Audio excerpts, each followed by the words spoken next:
हाय दोस्तों, किरण देवी टीचिंग में आपका स्वागत है। आप सभी को मैं एनसीईआरटी की बुक्स पढ़ा रही हूँ।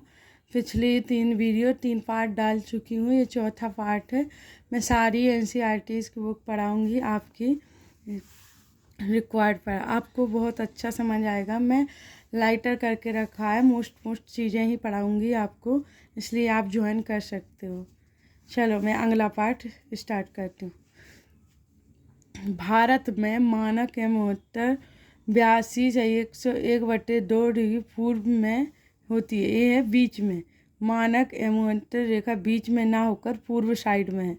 इसको मैंने पिछले पार्ट में पढ़ा चुकी हूँ इसके बारे में, इसलिए आप पिछला पार्ट जाकर देख सकते हो। इस वीडियो में किरण देवी टीचिंग में जाकर आप इस चैनल पर खोलकर देख सकते हो पिछले पार्ट, और आगे के लिए आपको समझ में आएंगे बहुत।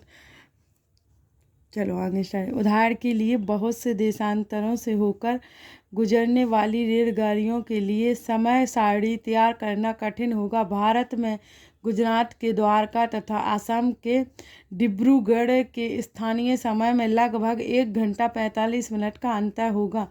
भारत में गुजरात के द्वारका तथा असम के डिब्रूगढ़ के स्थानीय समय में लगभग 1 घंटा 45 मिनट का अंतर होगा। इसलिए यह आवश्यक है कि देश के मध्य भाग से होकर गुजरने वाली किसी अमोत्तर के स्थानीय समय को देश का मानक समय माना जाए। इस अमोत्तर रेखा के स्थानीय समय को पूरे देश का मानक समय माना जाता है।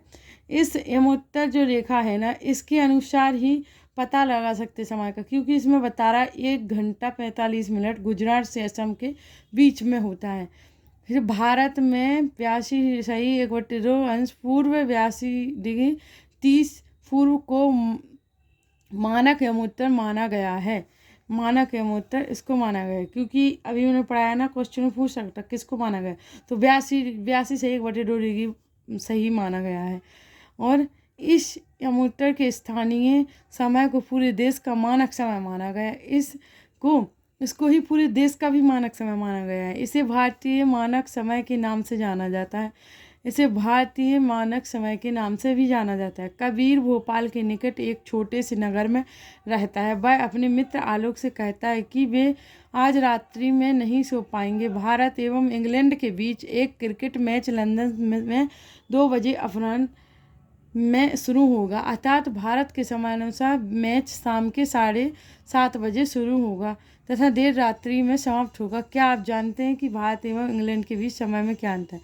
देखो, वो बोल रहे हैं ना कि लंदन में 2 बजे सुबह होगा, लंदन में 2 बजे दिन में 2 बज रहे होंगे लंदन में, तो इसके अनुसार भारत के समय अनुसार मैच शाम के 7:30 बजे, यानी लंदन में अगर 2 बज रहे तो भारत में 7:30 बज रहे होंगे। ये सब ऐसा इतना अंतर पाया जाता है इस अमूर्तर के द्वारा। फिर भारत ग्रीनविच के पूर्व 82 डिग्री 30 पूर्व में स्थित है तथा यहाँ का समय ग्रीनविच समय से 5 घंटा 30 मिनट आगे है। इसलिए जब लंदन में दोपहर के 2 बजे होंगे तब भारत में शाम के 7:30 बजे होंगे। अगर लंदन में 2 बजे होंगे तो भारत में 7:30 बजे होंगे, क्योंकि 5 घंटा 30 मिनट आगे है ग्रीनविच समय से। ग्रीनविच समय से अमूर्त मानक 5 घंटा 30 मिनट आगे है। अगर लंदन में 2 बज रहे हैं तो भारत के 7:30 बज रहे होंगे। भारत में कुछ देशों का देशांतीय विस्तार अधिक होता है, जिसके कारण वहाँ एक से अधिक मानक समय अपनाए गए हैं। उदाहरण के लिए रूस में 11 मानक समयों को अपनाया गया है, यानी कुछ देशों में बहुत से मानक समय अपनाए गए, जिसमें एक है रूस में 11 मानक समयों को अपनाया गया है। पृथ्वी को एक घंटे वाले 24 समय क्षेत्रों में बांटा गया है। इस प्रकार प्रत्येक समय क्षेत्र 15 डिग्री देशांतर तक के क्षेत्र को घेरता है।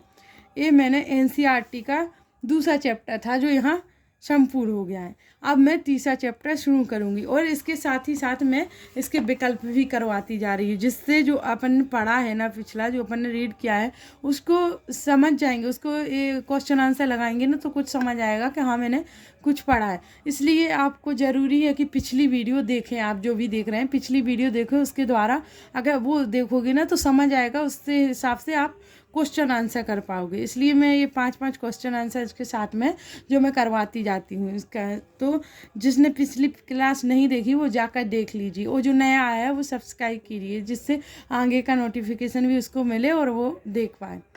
इसलिए चलो, प्रमुख यमोत्तर का मान है डिग्री 0 डिग्री, क्योंकि प्रमुख यमोत्तर का मान आपने देखा ना, बीच के साइड में थोड़ा पूर्व साइड है, बीच से गया, बीच में 0 डिग्री ही होता है, 0 डिग्री। शीत कटिबंध किसके नज़दीक पाया जाता है? शीत कटिबंध किसके नज़दीक पाया जाता है? शीत कटिबंध पाया जाता है ध्रुवों, क्योंकि शीत मैंने अभी पढ़ाया पिछली क्लास में, आप देख सकते हो, देखा नहीं जिसने देखा होगा उससे समझ आ जाएगा। जो विषुवत रेखा है वहाँ उष्ण कटिबंधीय, जो कर्क रेखा है उसके मध्य में है शीतोष्ण कटिबंधीय, और जो ध्रुव है ध्रुवों पर है शीत कटिबंध, इसलिए ध्रुवों पर पाया जाता है, नज़दीक, ध्रुवों के नज़दीक शीत कटिबंध। देशांतरों की कुल संख्या है 360। देशांतरों की कुल संख्या, दोनों ध्रुवों की 180, देशांतरों की कुल संख्या है 360। दक्षिण मैंने पिछली क्लासों में पढ़ाया है, इससे आगे क्वेश्चन आंसर कर पा रहे होंगे जो जिसने पढ़ा है, और जिसने नहीं पढ़ा है वो सब्सक्राइब कर लीजिए चैनल को और पढ़िए डेली। दक्षिण ध्रुव व्रत स्थित है दक्षिणी गोलार्ध में, जो दक्षिण ध्रुव व्रत स्थित है वो है दक्षिणी गोलार्ध में। गिरिड किसका जाल है? गिरिड अक्षांशों, समांतर रेखाओं एवं देशांतरीय यमोत्तरों का जाल है। गिरिड होता है इन सभी का, अक्षांशों एवं समांतर रेखाओं एवं देशांतीय यमोत्तर का, इन सभी को गिरिड किसका जाल है? गिरिड कहा जाता है। ये सभी दूसरा चैप्टर फिनिश हो गया है, इसको मैंने अच्छी तरह से फिनिश किया है और समझा के किया है, आप इसको देख सकते हो। और आपको सुनाई दे रहा होगा, आसपास की आवाज़ सुनाई दे रही होंगी, क्योंकि मेरे पास खुद का माइक नहीं मैंने लगा के रखा है ना, इसलिए माइक नहीं लगाया है, इसलिए वो आवाज़ें आ रही हैं, उसके लिए सॉरी।